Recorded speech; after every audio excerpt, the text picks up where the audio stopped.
Konstantin Nahk paremalt äärelt seda toimetamas. Ning pääseb sealt peaga löögini ja olemas!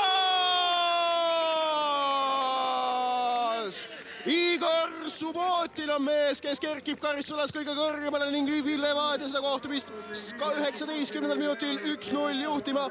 Konstantin Nahki nurgalöök kena trajektooriga lendab ning tõepoolest Subbotinil on väga kenasti kate tehtud sealt teistest Levadia meeste poolt ning see tähendab seda, et on tal ruumi seda õhuduelli võita ning see pall Mullin pall outi ja siis see ise vasakult äärelt Florale, Peitre ja Jürgenson.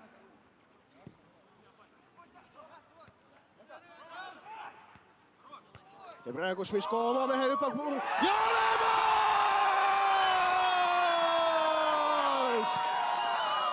Ning Henri Anier on mees, kes mänguseisu viigistab 62. minutil ning seal oli nüüd suuremat sorti ämber, millega said hakkama Levadia kaitsjad ja väravaht.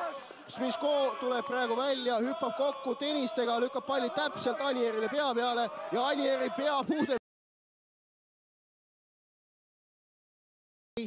Samas Levadiagi siin mitmel puhul Marko Meeritsa väravat ohustas, Jevgeni Novikovil oli väga hea võimalus siin lõpueel Florale Levadia 2-1, mitte lõpueel, vaid teise poole keskel 2-1 värav Levadiale lüüa.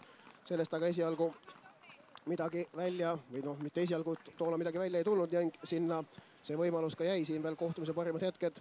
No Mošnikovi kauglöögi, mille tõepoolest Roman Šmiško väga ilusasti välja õngitses. Siin näeme veel mõningaid pealelööke ka Levadia meeste esituses.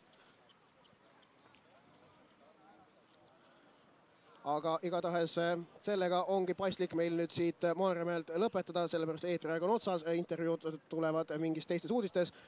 Igatahes aitäh vaatamast ning kohtumiseni uutes Eesti meistriliiga ülekannetes. Järgmine mäng otse-eetris TV6.